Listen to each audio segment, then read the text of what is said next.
Hey there. Today we're going to be talking about which foods trigger or make long COVID ME/CFS symptoms worse.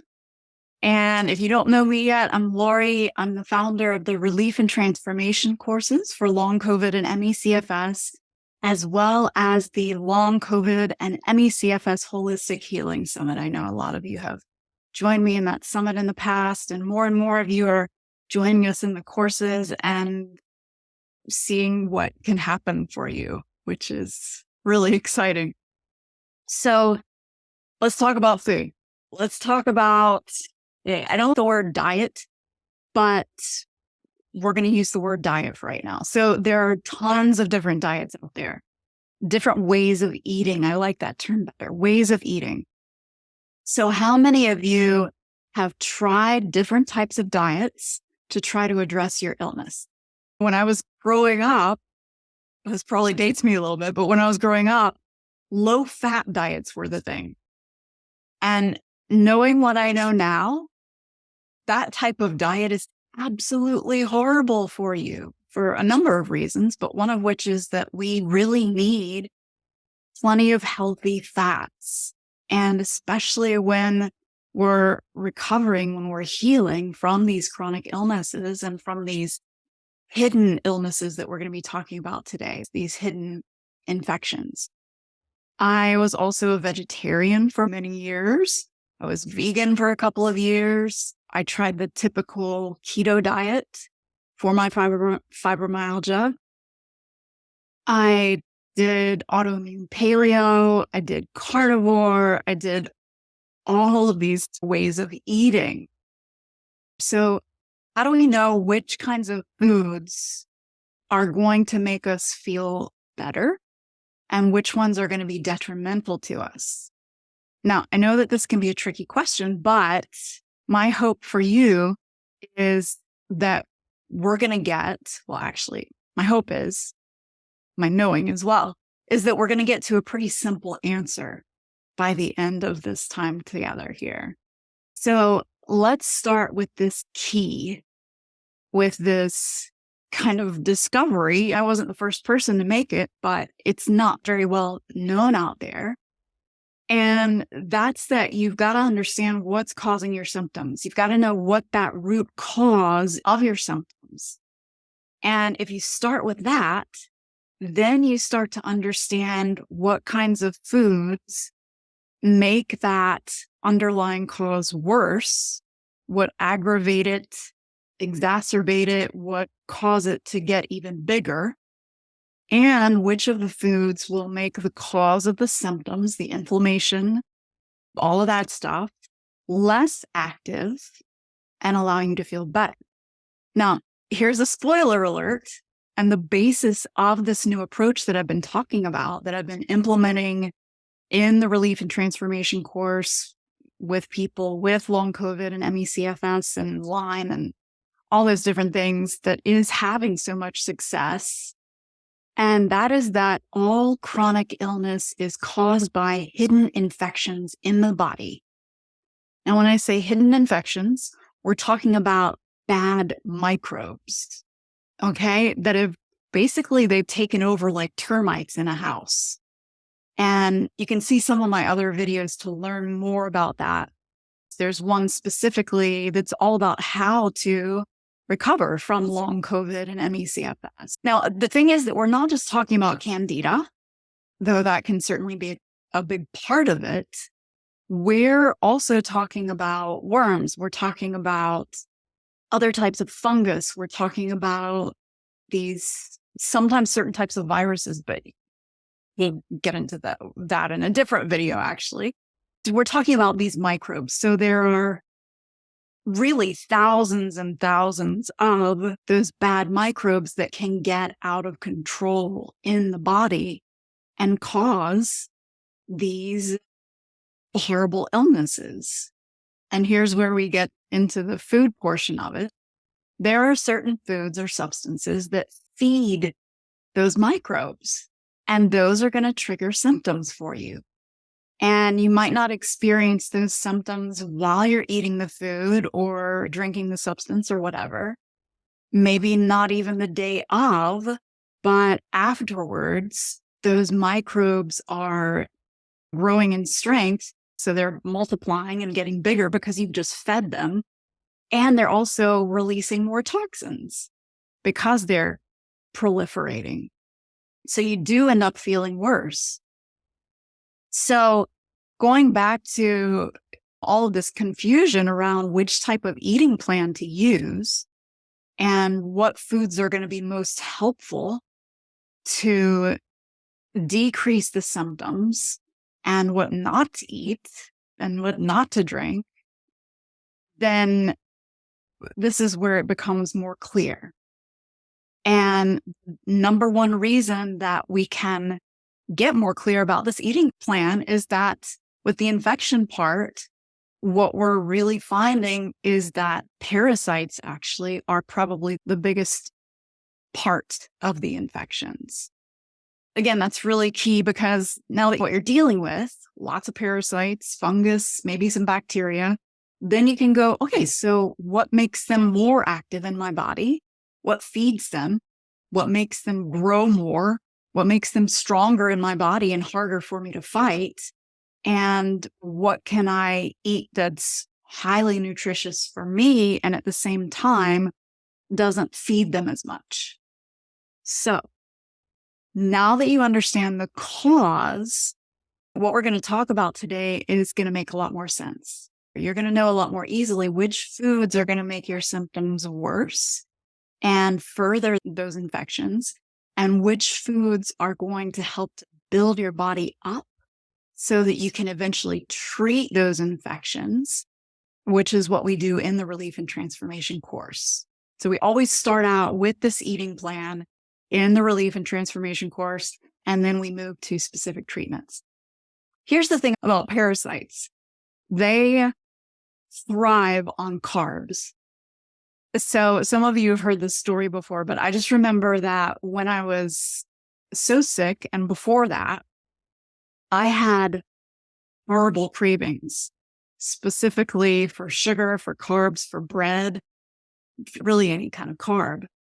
But this got to the point where when I was so super sick with severe ME/CFS, to the point a lot of times of not being able to get up and down the stairs, not being able to get out of the bed. Sometimes my father had to feed me. But on those days when sometimes I was able to just drag myself around the house, my father had actually hidden all the sweets. He was taking care of me at the time. He had hidden all the sweets in the house because I was having such a bad time with them. And I would drag myself around the house and find them and eat them all.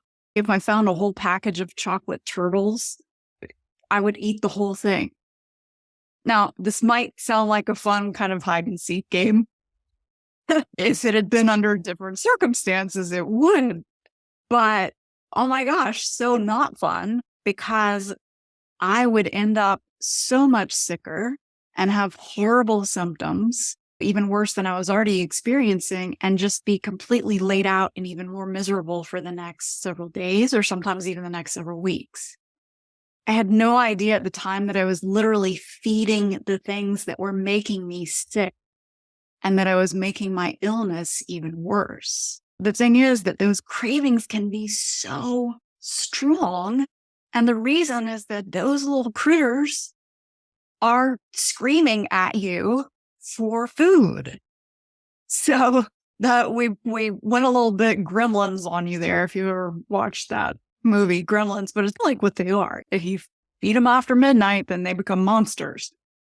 So, but the thing is that I want to ease you a little bit there. It's that as you're able to start to cut out those sugars, the carbs, the bread, all those, the alcohol, all those things, those cravings get way less until you don't have them anymore at all. And we'll be talking about that a little bit more in a bit here as well. Okay. So we've already started to just touch on some of the foods and substances that make symptoms worse and that make the inflammation worse in our body. But let's go over the top 3 or 4 here. Number one is sugars. And that is the absolute worst thing that you can eat because it's directly feeding those parasites, those bad microbes. So that can be fruit juice, it can be soda, it can be anything with added sugar, any processed sugars. But also, this can get tricky because there are also foods and substances that are healthy that have sugar, right? So, for example, let's say you buy some organic honey from your neighbor down the street, or they give it to you. But the thing is that the infections don't care where the sugar comes from. It's still sugar. It still feeds them. So, for example, avocado is great. It's super healthy for you, but it's a fairly carb heavy vegetable or fruit. I can't remember. I think it's considered to be a fruit, but so you have to be careful with it. So I actually don't recommend in the initial recovery phase of the relief and transformation eating plan, I actually don't recommend eating any fruit for that initial phase because it's just too easy to overdo it.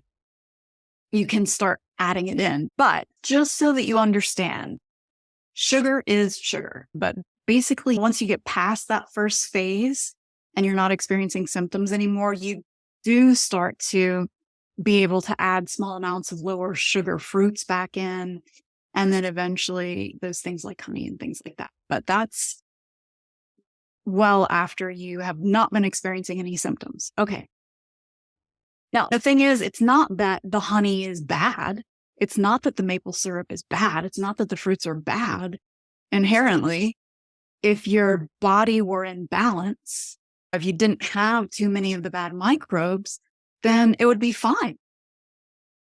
But while you are dealing with this dysbiosis, then that sugar is feeding those bad microbes. And that's sugar in all of its glorious forms. So that's number one. Number two is grains. And we're talking about not only grains that include gluten, but all grains. Even complex grains, even unprocessed grains, even things like corn and rice, because carbs, when they break down into your body, they break down into sugar. And so you're feeding, again, these bad microbes. And I also really want to make sure that you understand that these infections aren't just in the gut. They're not just in your GI tract. They can be anywhere in the body, and typically they are. If you have a chronic illness, typically they are in lots of other places in the body. So we're talking about the organs, like the liver, the lungs, in the blood, in the joints, in the eyes. And of course, the thing about our amazing bodies is that as we're breaking down these foods, our blood and our whole body system is taking the nutrients and taking the glucose, taking the energy that our body has broken down to all these different parts of our body. But the thing is, when those parasites live in those different parts of the body, then they're getting fed as well. And this is also the reason that we end up seeing a lot of nutritional deficiencies in people with these chronic illnesses, even when they are taking all the right supplements and eating very highly nutritious foods, because the parasites are getting those nutrients. The second thing about the grains is the gluten that's in a lot of them. And there are other problematic proteins that are in some of the grains, but let's talk about the gluten specifically. Interesting thing about gluten is that it's very similar to a protein that Candida uses to bind to the lining of our intestines and keep it there. So if we have a lot of fungal overgrowth, which we've been talking about, it's been linked to countless chronic illnesses. You can Google it and you'll find tons of research on it.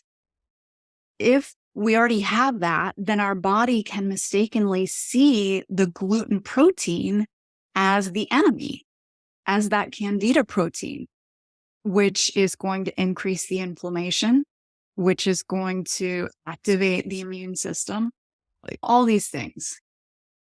And there are a lot of other reasons that gluten is problematic, and you can probably Google that as well and come up with tons of different research studies on them. And again, when we're talking about grains, we're talking about all of the grains, and this makes it easier when you think about it. We're talking no quinoa, no rice, no corn, and we're also talking no seeds or nuts. And this is one of the places where the relief and transformation eating plan is different from most of the keto diets out there. The reason that we say no seeds and nuts is a couple of different reasons. The first one is that nuts, especially, but also seeds, usually, well, they all contain anti-nutrients that can be very problematic to the body.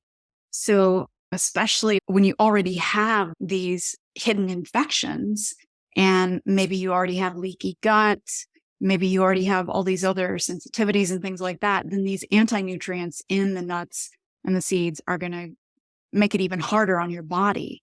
So we really want to give your body the most advantage possible to get to the place where you can start treating these bad microbes. So the other reason for it is because what I find is that it's very easy for people to go overboard with the nuts and the seeds. And that's going to up your carb load for the day. And it's going to also, again, up those anti-nutrients. So we just stay away from them in the first phase of the relief and transformation eating plan. Now, I know you're probably looking at this and going, what the heck can I eat? This sounds so limiting. And I totally understand that. I totally get it.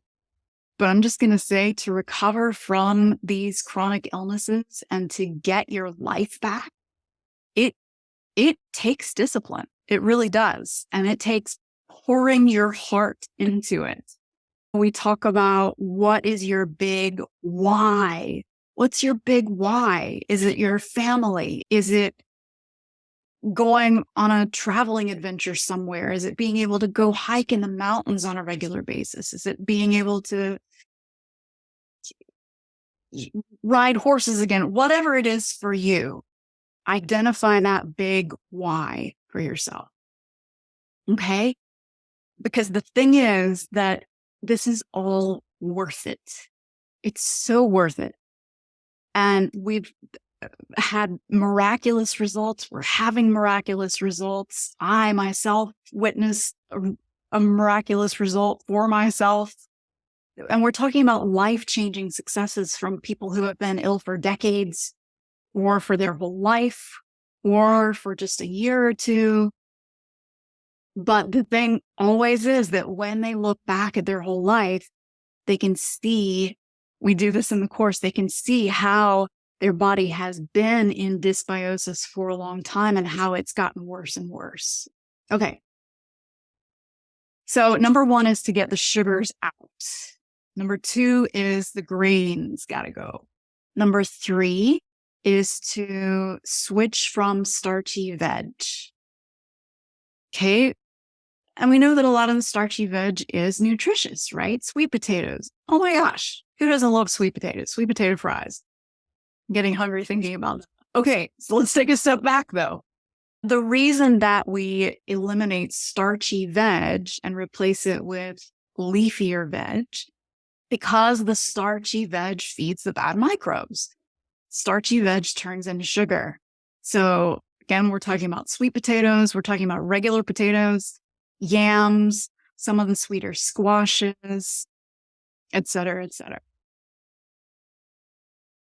All right. The second to the last main big category, and this is another place in which the relief and transformation eating plan differs in a big way from other keto diets that are out there. It's dairy. You got to take out all that dairy. except for grass-fed butter or ghee if you tolerate that. Not everybody tolerates butter, but if you tolerate it, it's great. It's totally fine. The reason for that is dairy contains lactose, which is a sugar, and butter does not have that, right? And the other thing is that the protein in those, most of that dairy, except for the butter, is very similar to the protein in gluten. And so studies have found that those types of proteins contribute to inflammation we were talking about earlier. Again, just remember that we're giving the body the biggest advantage that we possibly can to be able to fight off these parasites. So again, butter and ghee are tolerated well by most people, but not by everyone.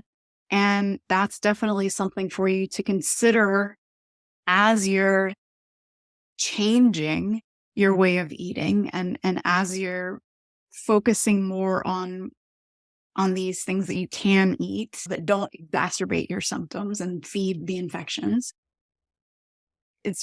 You need to consider what that your body does well with. So, for example, some people are sensitive or allergic to eggs at this point. And that's super unfortunate because eggs are really healthy. And that's one of the kind of go-tos that a lot of people have for this. But if you are allergic to eggs or sensitive to eggs at this point in your recovery process, then that you just need to stay away from them because it doesn't make any sense to make that burden worse on your body. So you find other alternatives that do work for you. What I do find is that every single person who's been able to follow this eating plan and then to go through and fully treat the hidden infections with the relief and transformation course has found that their food sensitivities have gone. So just as an example, there was a client I had who was following a carnivore diet because she couldn't tolerate veg really at all, not even lettuce. And after a few months of treating, she was able to start to tolerate veg and now has no problem with it. So she eats plenty of leafy greens and other low carb veg now.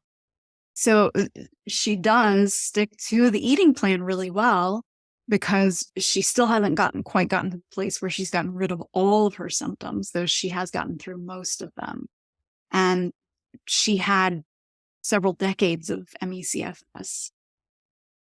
So as you do start to implement this way of eating, the relief and transformation eating plan, you start to notice that, oh my gosh, I'm starting to feel better. I have more energy.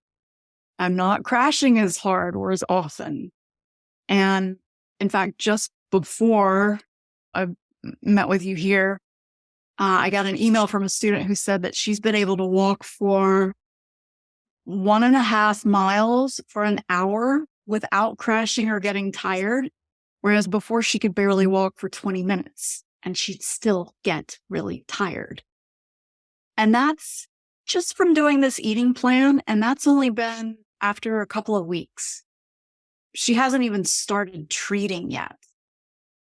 She also said that she wants to get rid of her tinnitus and to be able to dance again. And I want that for her too. And I'm so excited to see that happen for her as she starts treating and goes through the program. And I love getting wins from students and from you and sharing them because that's what lets us know what's ahead for us. And it lets us know what's possible for us. And it reinforces if it's your win and you share it with me or share it with the group or whatever, then it's reinforcing those wins for yourself as well.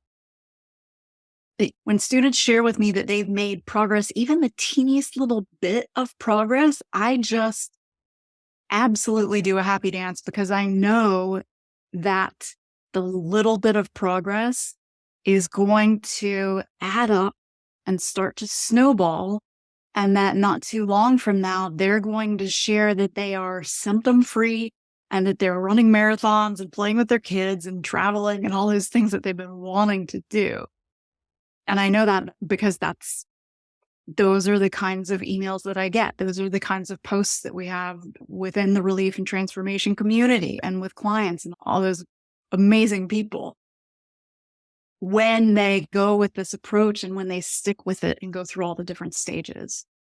So that's really important. If you experience a win, when you experience a win from using this eating plan, please make sure to send it to me, email it to me, post it in YouTube in the comments, post it in Instagram, all those things. Because my ultimate mission is to let that there is hope and that there are answers and that there are ways to get. That is so important. So important. Thank you so much for joining me on this episode of the Holistic Healing with Lori podcast. And I do hope that you found our conversation enlightening and helpful. That is always my goal. If you did, I have a small favor to ask.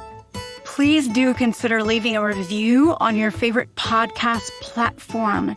That would really, really help us not only to improve, but also to help others to discover the podcast. And especially if you know someone who is navigating their way through ME/CFS, through long COVID, fibromyalgia, or any chronic illness, please also share this podcast with them. My mission is to reach as many people as possible, to instill this feeling of hope and help, and to share the insights and strategies that I know really work to help them on their healing journey. And just remember that you're not alone in this. We're in this all together, learning and growing and healing. And I'll see you next time.